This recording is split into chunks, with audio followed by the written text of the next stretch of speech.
Previously, after the ark of the Lord had been captured by the Philistines, it brought great calamity upon their cities.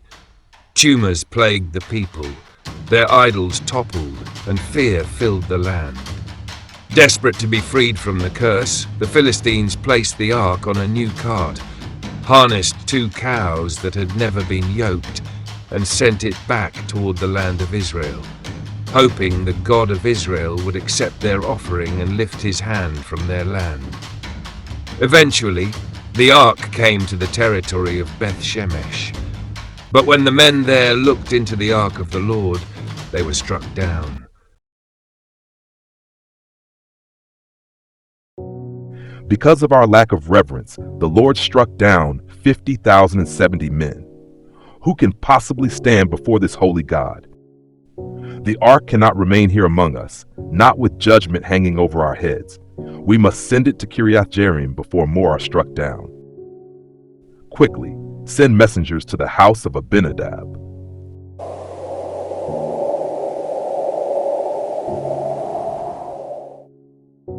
Master, some men from Beth-Shemesh are coming up the hill.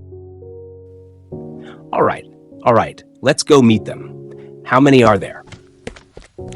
May peace be upon you. Peace be upon you, Abinadab.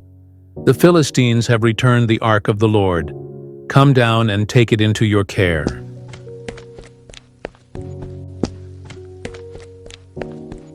The ark of the Lord came into the house of Abinadab, and Eleazar his son was consecrated to guard the ark. O Adonai, you who called Aaron and his sons to minister before you, we set apart this servant before you. May his service be acceptable in your sight, and may your glory dwell in the midst of your people forever. Amen. And so, 20 long years went by. During that time the people of Israel began to yearn for the Lord. They groaned in sorrow. They remembered the days of old, when the Lord had fought on their behalf. Then Samuel said to the people, "If you are really serious about returning to the Lord, then get rid of your foreign gods, your Baals and your Ashtoreths. Give yourselves fully to the Lord and worship him alone, and he will rescue you from the hands of the Philistines." They listened to Samuel and removed all their idols so that they could serve God fully. So they assembled at Mizpah. There they poured out water before the Lord and fasted that day. They openly confessed their sins. "We have sinned against the Lord," they declared. That day Samuel took up the role of their judge. Yet even as they prayed, danger drew near. When the Philistines heard that Israel had gathered fasting and praying, they saw an opportunity, since the people were unarmed. And so they came to attack. When the people heard of the attack, they were filled with fear and cried out to Samuel. Samuel, do not stop crying out to the Lord our God for us. Pray that he will save us from the hand of the Philistines. Samuel took a suckling lamb and offered it as a whole burnt offering. He cried out to the Lord for Israel, and the Lord answered with a voice of mighty thunder. It threw the Philistines into panic. They were struck down before Israel. The people pursued them all the way to Beth-Kar, and not one enemy stood. Samuel took a stone and set it between Mizpah and Shen. "This stone I set here, I name it Ebenezer," he said, which means the stone of help. For thus far the Lord has helped us. And peace reigned. The Philistines no longer entered Israelite land. The cities they had stolen were returned. Samuel traveled each year to Bethel, Gilgal, Mizpah, judging the people, leading them. He lived in Ramah, where he built an altar to the Lord.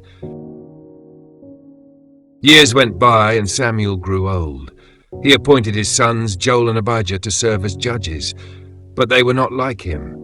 They accepted bribes, they perverted justice, they loved money more than truth. The people were outraged by their behavior. So the elders gathered and went to meet with Samuel.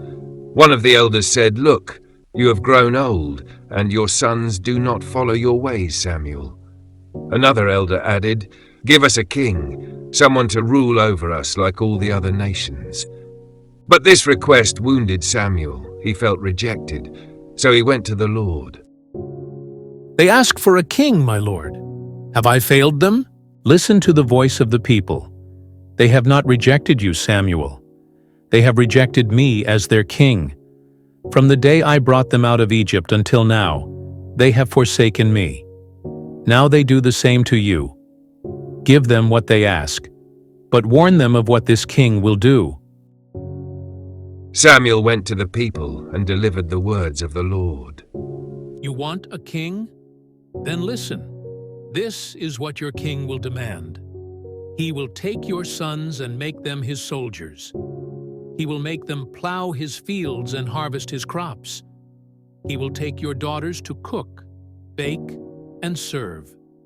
He will take the best of your fields, vineyards, and olive groves, and give them to his servants.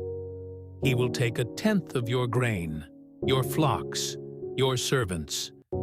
You will cry out against him in that day, but the Lord will not answer. The people responded, "No, we want a king to rule over us.